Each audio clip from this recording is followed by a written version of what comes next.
দেখো আজকে আমি কোনো রকম রোদে শুকনো ঝামেলা ছাড়া আর তোমার হলো গ্যাস ছাড়া আজকে জলপাই কুচি আচার তৈরি করব। এই জলপাই কুচি আচারটা আজকে আমি কিভাবে তৈরি করব তোমরা প্রথম থেকে শেষ পর্যন্ত পুরো ভিডিওটাকে দেখতে থাকো। এই জলপাইয়ের কুচি আচারটা আজকে আমি কোনো ঝামেলা ছাড়া কিভাবে তৈরি করব।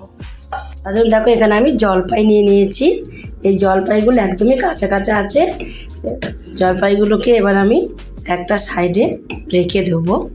একটা সাইডে রেখে দিয়ে দেখো আমি একটা থালা নিয়ে নিয়েছি। এই থালার মধ্যে এটা গেটার দিয়ে জলপাইগুলোকে গেট করে নেবো। এই জলপাইগুলোকে আমি আগের থেকে কিন্তু ভালোভাবে ধুয়ে নিয়েছি। আর এই দেখো কোন জায়গাটা দিয়ে দেখো আমি গেটার দিয়ে গেট করছি, যেটা মোটা জায়গাটা দিয়ে কিন্তু গেটার দিয়ে গেট করছি।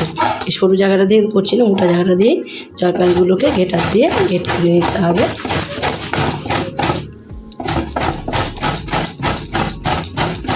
কোনো রকম ছাড়ানোর দরকার নেই, যে ছাড়িয়ে নিতে হবে সেটাও কোনো দরকার নেই। দেখো কিভাবে আমি গেটার দিয়ে গেট করেছি, কেমন হয়েছে। সব জলপাইগুলো দেখো আমি একই রকম করে গেটার দিয়ে গেট করে নিয়েছি। আর গেটার দিয়ে গেট করে নিয়ে আমার কমপ্লিটও হয়ে গেছে। বীজগুলোকে কিন্তু আমি এক ফোঁটা বীজ এর মধ্যে দিইনি, বীজগুলোকে ফেলে দিয়েছি। বীজগুলোকে এইভাবে করে নিয়ে ফেলে দিতে হবে। সব বীজগুলোকে ফেলে দিয়েছি। আমার গেটার দিয়ে গেট করে নেওয়া কমপ্লিট হয়ে গেছে। এবার বললাম, তোমাদের আগেই বলেছি যে কমপ্লিট হয়ে গেছে। এবার এটাকে আমি একটা বোলের মধ্যে তুলে নেব। এই জলপাইগুলোকে একটা বোলের মধ্যে সব জলপাইগুলোকে নিয়ে নেব। একটা বোলের মধ্যে সব জলপাইগুলো আমি নিয়ে নিয়েছি। এবার দিয়ে দেবো, দেখো এখানে আমি বিট লবণ নিয়ে নিয়েছি। একটু বিট লবণটাই দিয়ে দেবো, পরিমাণ মতো লবণটা দিতে হবে। পরিমাণ মতনই লবণটা দিয়েছি। আর এখানে আমি 500 গ্রাম জলপাই নিয়েছি। তোমাদের যার যেটুকু লাগবে তোমরা সেটুকু নিয়ে নেবে। দেখো এখানে আমি আর দিয়ে দেবো এখানে ছোট কাচের বাটি 1 বাটি এখানে আমি চিনি নিয়েছি। চিনিটাকে পুরোটাই এর মধ্যে দিয়ে দিয়েছি। চিনিটা দিয়ে আর বিট লবণটা দিয়ে আগে আমি ভালোভাবে জলপাইগুলোকে একটু মিশিয়ে নেব। ভালোভাবে জলপাইগুলোকে চিনি দিয়ে আর লবণ দিয়ে একটু মিশিয়ে নিয়েছি। চিনিটা একটু মেল্ট হয়ে যাবে এর সাথে। এখানে আমি দেখো কাচের বাটির হাফ বাটি এখানে আমি ভিনিগার নিয়ে নিয়েছি। এই ভিনিগারটা দিয়ে দেবো। এই ভিনিগারটা দিলে কি হবে, তোমার 1 বছর ধরেও তোমরা সংগ্রহ করে রেখে দিতে পারবে, কোনো নষ্ট হবে না, কিচ্ছু হবে না, ঘরে রেখে দিতে পারবে। তার জন্য ভিনিগারটা দিতেই হবে এর মধ্যে। আর দিয়ে দেবো এখানে আমি কাসুন্দি নিয়েছি, হাফ বাটি কাসুন্দি এর মধ্যে দিয়ে দেবো। পুরো কাসুন্দিটাকেই হাফ বাটি কাসুন্দি দিয়েছি। যেহেতু আমি 500 গ্রাম নিয়েছি বলে কিন্তু হাফ বাটি করে দিচ্ছি। তোমরা যদি 1 কেজি নাও তোমরা কিন্তু পরিমাণটা বাড়িয়ে দেবে সব সময়।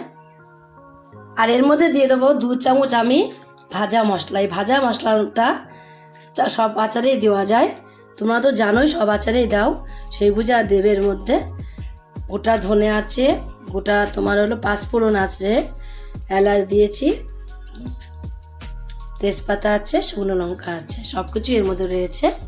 2 চামচের মধ্যে আমি দিয়ে দিয়েছি। দিয়ে এবার সব কিছু ভালোভাবে এগুলোকে মিশিয়ে নেব। আর তার সাথে দিয়ে দেবো অল্প একটুখানি সর্ষের তেল। সর্ষের তেল প্রথমে আমি অল্প করে দিলাম, এই মাখানোর জন্য অল্প করে সর্ষের তেলটা দিয়েছি। সব কিছু দিয়ে একটু ভালোভাবে মাখিয়ে নিতে হবে। আর কালার করো যদি তোমরা, কালারের জন্য একটুখানি অল্প করে লঙ্কার গুঁড়ো দিতে পারো। অল্প করে একটু কাশ্মীর লঙ্কার গুঁড়ো দিয়ে দেবো, কালারটা ভালো আসবে, তাহলে সুন্দর লাগবে দেখবে। দেখতে আগে কিন্তু সুন্দর হলে তারপর কিন্তু খেতে সবারই ইচ্ছা করবে। দেখতে সুন্দর হলে সবারই মনে হবে আমি একটু খাই। আর দেখতে যে যে সুন্দর না হবে সেদিন মুখে দিতেও কিন্তু ইচ্ছা করে না। তোমাদের কি হয় জানি না, আমার তো ইচ্ছা করে না মোটেও। এবার সব কিছু দিয়ে আমি ভালোভাবে মাখিয়ে নিয়েছি। কমপ্লিট করে আমি একটা এটা এখন সবাই মিলে খাবো বলে এটা এখানে নিলাম। আর একটা কাচের বয়মের মধ্যে নিয়ে নিলাম। একটা কাচের বয়মের মধ্যে পুরোটাকে নিয়ে নিলাম। নিয়ে এর মধ্যে কিন্তু আমি আরেকটু সর্ষের তেল দিয়ে রাখবো, তাহলে আর রোদে দিতে হবে না তোমাদের। রোদে কোনো রকম শুকোতে হবে না, রোদে শুকনো ঝামেলা ছাড়াই কিন্তু আজকে আমি দেখো আচারটা তৈরি করলাম। কাঁচা সর্ষের তেলটা একটু বেশি করে দিতে হবে, এর মধ্যে দিতে হবে, আবার এর মধ্যেও দেবো। দিয়ে তোমরাও কিন্তু এভাবে একদিন তৈরি করে খেয়ে দেখো, রোদে শুকনোও ছাড়া আর তোমার হলো গ্যাসে ছাড়া।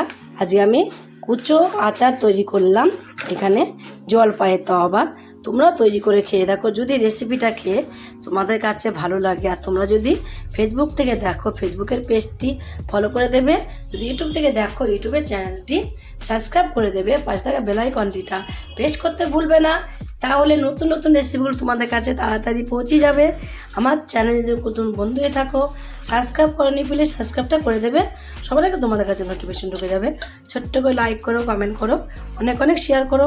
নমস্কার বন্ধুরা, দেখা হবে আবার পরের রেসিপিতে।